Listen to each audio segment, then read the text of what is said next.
Buenos días, estimada Ana Verónica. También un gusto siempre estar con ustedes y con su audiencia. Rommel, muy buenos días. Bueno, y la primera pregunta que salta es sin duda, ¿qué pasa con las renegociaciones de las telefónicas? El gobierno ecuatoriano se supone que tenía que ya, digamos, renegociar, pero hay como una especie de lobby justamente como para que se apure, digamos, ahí renegociando con Movistar, con Claro. Pero la pregunta es, ¿por qué tanto apuro y por qué, digamos, entre comillas, es necesario tener ya los contratos con estas dos telefónicas? Bien, hay varias cosas que mencionar. La primera es hacer un poco de memoria histórica.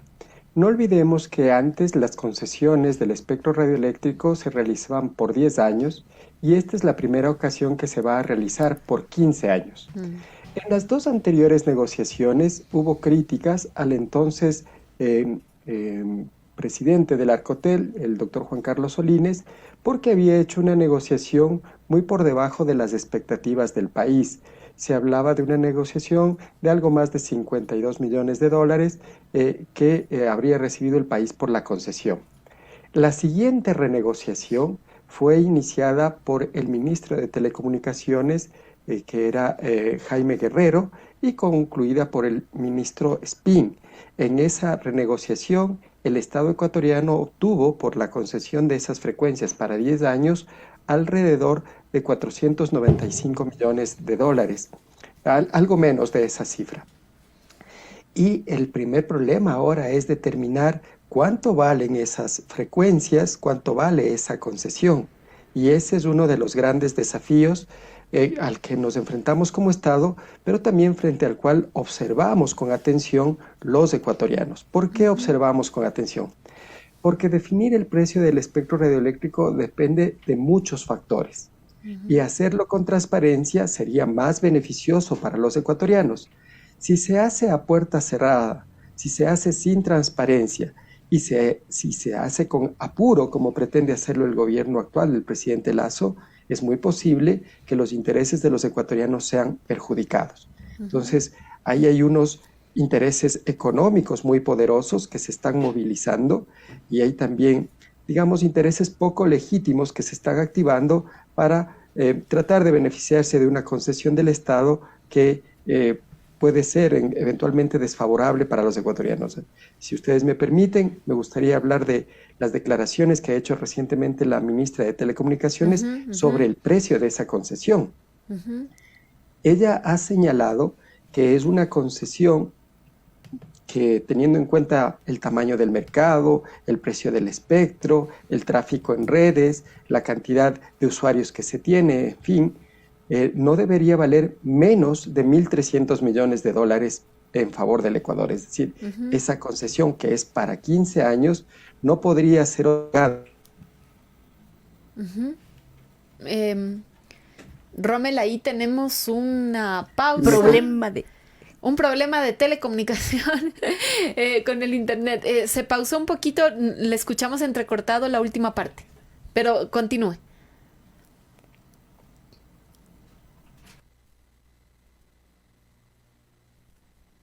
Estamos ahí con un problema justo de la conexión, está como pausándose. Esperemos un ratito que podamos justamente retomar la conexión con Rommel. Ahí estamos, ahí. Rommel, sí nos escucha. Les escucho ahora, sí, les Ya, escucho. sí, se pausó un poquito en la última parte, pero le escuchamos. Estaba hablando sobre el tema del valor de la concesión que había dicho la ministra. Sí, efectivamente, decía que la ministra de Telecomunicaciones había señalado que para el Ecuador sería mal negocio hacer esta concesión por menos de 1.300 millones de dólares. Esas fueron las declaraciones hace 2 días de la ministra Viana Mayno, que nos decía efectivamente que el Ecuador no debería recibir menos de 1.300 millones por esa concesión. Y la pregunta que todos nos hacemos es, ¿cómo se estima el valor de esa concesión? Una de las primeras referencias que podemos tener es cuánto es la proyección de crecimiento de mercado que está teniendo la telefonía celular y cuánto está recibiendo actualmente. Los pocos datos que hay, porque alrededor de este tema hay bastante opacidad, Los pocos datos que tenemos nos dicen que, por ejemplo, en el año 2021, Claro recibió alrededor de 1.100 millones de dólares en ventas y que Movistar recibió alrededor de 500 millones de dólares en ventas. Si hiciéramos una proyección simple de esos 1.600 millones de dólares en ventas por los 15 años que dura la concesión, tendríamos una suma espectacular. 24.000 millones de dólares es el tamaño del negocio. Pero lo cierto es que todas las empresas crecen a unos porcentajes, unas al 10, otras al 8, otras al 12. Pero digamos que hay un crecimiento del 10%. Tal vez el negocio de las telecomunicaciones solamente en esas dos empresas sea más o menos de alrededor de 32.000 millones de dólares. Y además todavía no se ha concesionado la banda del 5G, que es esta banda que permite ampliar el ancho de banda y la calidad de los servicios y de transmisión de datos de la telefonía y pues de otros usos de las telecomunicaciones. Es decir, tal vez 1.300 millones de dólares no sea una cifra tan justa ni tan grande como en principio se vería. El que dio la ministra. El que dio la ministra. Hay otra cifra que un candidato a la vicepresidencia a la presidencia de la República ha hecho pública respecto de los valores que se podrían recaudar por parte del Estado por esa concesión. Él ha hablado de 9.000 millones de dólares, pero no ha explicado por qué razones ese sería el precio justo de la concesión. Lo más preocupante es, como les decía hace un momento, es que las negociaciones se hacen a puerta cerrada. No hay una página web, no hay un espacio, no hay un vocero oficial que nos dé cifras, que nos hable de lo que está en juego, que nos hable de las proyecciones de mercado, que nos hable del valor de la concesión, con parámetros técnicos y racionales que los ecuatorianos podamos atender. Y por otra parte, hay ciertamente una presión muy fuerte en el gobierno por acelerar la firma de estos contratos antes de que cambie el gobierno. Y eso también puede resultar, como he dicho, perjudicial para los ecuatorianos. Ahora, digamos, podría haber interés por parte de otra empresa, porque claro, ahora hemos conocido los contratos por parte de Movistar, de Claro, pero podría haber interés por parte de otras empresas, de otros grupos empresariales del exterior. Mire, siempre es posible que otros grupos empresariales se interesen. Ahí el problema es la negociación de la infraestructura y de la interconectividad. Hay unas reglas que hacen que todas las operadoras de telefonía se interconecten. ¿Por qué estas reglas existen? Porque CNT tiene una gran infraestructura de conectividad y ha hecho muchísimas inversiones públicas que permiten extender la red a todo el país. Cuando las operadoras privadas se interconectan a la operadora pública, se sirven de esa infraestructura y pagan, por supuesto, una tasa por interconexión, pero no tienen que hacer las inversiones en esa infraestructura instalada. Solamente extienden su infraestructura propia de conectividad a aquellos lugares, a aquellas ciudades, a aquellos espacios o que no están cubiertos por CNT o que representan un apetecible espacio de mercado por la cantidad de habitantes. Entonces, si una empresa quisiera entrar, tendría que llegar a acuerdos de interconexión con las operadoras privadas ya existentes y con la operadora estatal. Esa es una limitación de entrada, pero no es una limitación imposible de vencer. Podrían haber otras empresas interesadas en el mercado nacional de las telecomunicaciones y en la concesión de las frecuencias para operarlo, incluidos los 5G. Y hablando justamente de CNT, ¿qué pasó también con los intentos de privatización? Porque Guillermo Lasso no es que ha dejado también este intento ahí durmiendo, digamos. Miren, efectivamente, Guillermo Lasso ha intentado privatizar varias empresas públicas, incluso estratégicas, aún sabiendo que hay una limitación constitucional porque las telecomunicaciones son un área estratégica. Y por lo tanto, pues la privatización de ellas está prohibida por la Constitución. Y digamos que en el peor de los casos, haciendo una excepción, una empresa que intente prestar estos servicios estratégicos tendría que tener 51% de acciones del Estado y máximo un 49% de participación estatal. Pero estos intentos de privatización han sido bloqueados, en principio en el legislativo, y también se intentaron hacer con bastante falta de transparencia, con mucha opacidad. Sucedió también con el Banco del Pacífico, este intento de privatizar ese banco, de venderlo, también al apuro, sin transparencia, con opacidad. Entonces, ahí hay una actitud privatizadora muy fuerte, que si me permiten la proyección, debe preocuparnos ahora, pero debe preocuparnos también hacia el futuro. Al parecer, más de un candidato a la presidencia de la República siguen siendo favorables a los procesos de privatización. Para decirlo con nombres y apellidos, Otto Sonnenholzner parece ser el heredero natural de las preferencias de esta derecha privatizadora, y en esa misma línea el dueño de radiofónicas, además. Dueño de radiofónicas. Claro, heredero de un radiodifusor, ¿no? Concesionario de radiodifusión. Mire, y ya que nos metemos, la reciente reconfiguración de las concesiones de frecuencias, que no hizo otra cosa que ratificar la tenencia de las frecuencias en las mismas manos, fue promovida precisamente por quien es candidato, o que fue vicepresidente de la República en el gobierno de Moreno, promovido por los canales y radios de televisión que ocupan espectro radioeléctrico. Entonces, él es una persona que tiene un interés directo, personal, sobre la distribución del espectro radioeléctrico, y que ha estado en este tema ya bastantes años. Eso es un problema. Jan Topic es el hijo del empresario más importante de telecomunicaciones que tiene el Ecuador. Él mismo es un empresario de telecomunicaciones, porque entiendo que gerencia la empresa de su padre.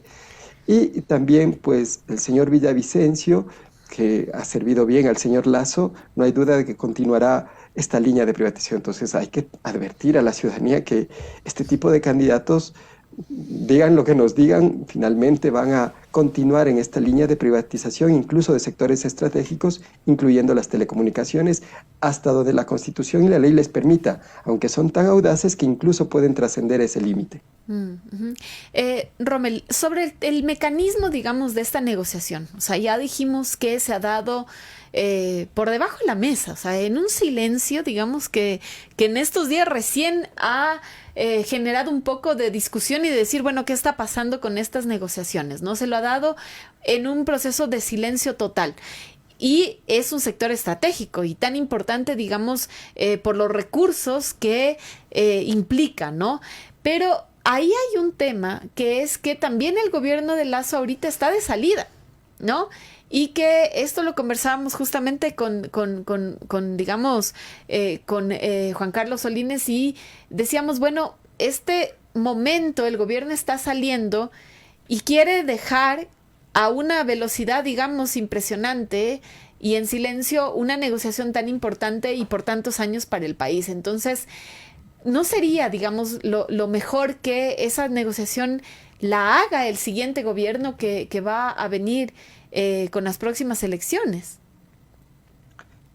Por supuesto que sí, pero miren, lo más importante en la negociación es la transparencia, es decir, en qué términos se está haciendo la valoración del espectro, qué implicaciones económicas tiene la banda, la frecuencia 5G, cuál es el tamaño del negocio proyectado en el tiempo, qué utilidades va a obtener el Estado ecuatoriano con respecto a esta concesión de un recurso estratégico, que no puede ser tratada como la concesión de una frecuencia de radio. No es que alguien pone un micrófono y habla, alguien usa ese recurso natural, como si usara el petróleo, por ejemplo, para generar una enorme riqueza. Y la Constitución dice que el uso de estos recursos estratégicos, el Estado debe tener una participación del 51%.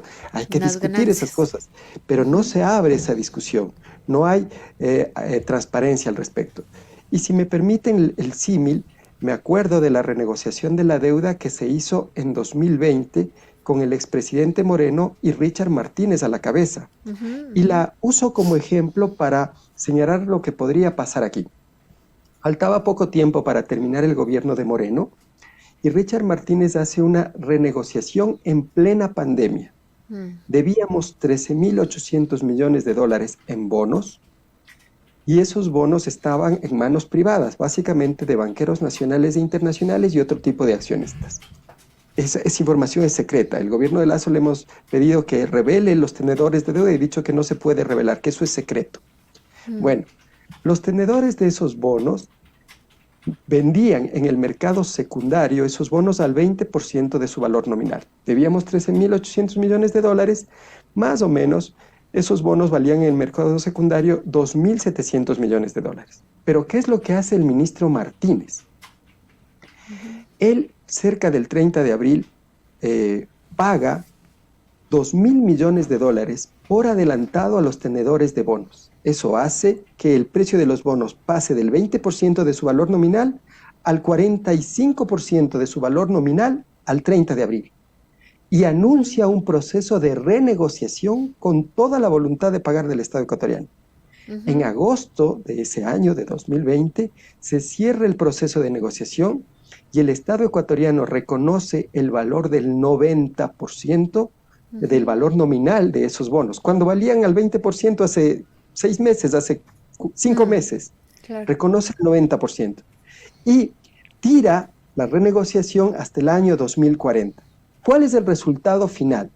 Que calculados el capital y los intereses hasta el año 2041 que tenemos que pagar, el Estado ecuatoriano tendrá que gastar más o menos 25.600 millones de dólares en pagar esa nueva deuda. Entonces, una deuda que se podía remediar con 2.700 millones de dólares, que se podía eliminar con 2.700 millones de dólares, se ha transformado en una deuda de 25.600 millones de dólares pagaderos a mucho tiempo. Claro, impagable, ¿no? Los famosos bonos global.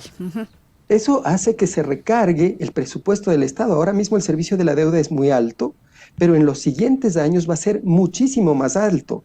Puede llegar a ser casi 1/3 del presupuesto del Estado. Y si el 1/3 del presupuesto del Estado está dedicado a pagar intereses y capital de la deuda, entonces no hay plata para educación, no hay plata para salud, Rommel, no hay plata... ¿y qué relación hay de esto con lo de las telefónicas? Precisamente, miren, por un lado, el Estado puede ser perjudicado en negociaciones como la deuda porque te saca recursos. Pero cuando uno negocia mal lo que tiene, cuando uno malvende lo que tiene, cuando uno malvende las concesiones, lo que hace también es perder recursos. Por eso es necesario que sepamos con justicia cuál es el precio de esa concesión y que la negociación sea transparente y que el Estado actúe en favor de los intereses de los ecuatorianos.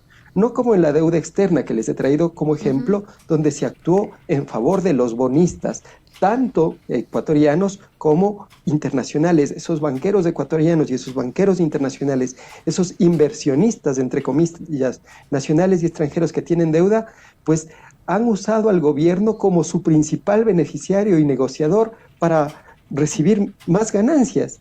Y me temo que lo mismo puede pasar en el tema del espectro radioeléctrico. Por eso es necesario, primero, transparentar la negociación, transparentar los parámetros técnicos de valoración de la concesión y no hacerlo al apuro y menos hacerlo a espaldas de los ecuatorianos.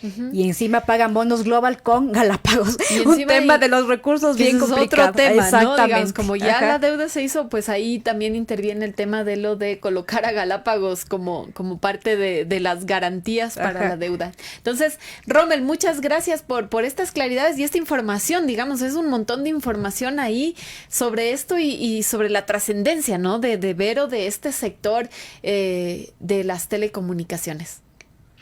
Mira, si me permiten una puntualización Por favor, No sabemos si finalmente la negociación será de 1.300 millones, de 2.000 millones, de los millones que sean. Pero esos son recursos frescos que no estaban previstos en los ingresos corrientes del Estado.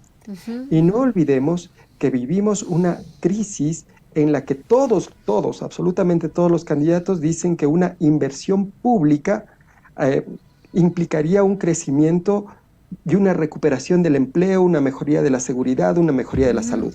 Pero nadie sabe, pocos han dicho con claridad. Luisa González lo ha dicho con claridad de dónde cree que va a sacar los recursos, traer recursos de la Reserva Monetaria. Pero si fueran 2.000 millones de dólares por la concesión de la telefonía celular o de las frecuencias para telefonía celular y 5G, imaginen lo que eso significaría para el presupuesto del Estado y si eso se destina a los sectores de salud, educación, infraestructura vial, recuperación económica. Claro. Por lo tanto, también son unos recursos en los que tienen que pensar quienes aspiran a ser los próximos gobernantes, pero tienen que pensarlos en función de los intereses del pueblo. Es un ingreso extra que en este momento de depresión económica, de inseguridad, de falta de empleo, podría implicar un gran impulso para la economía nacional.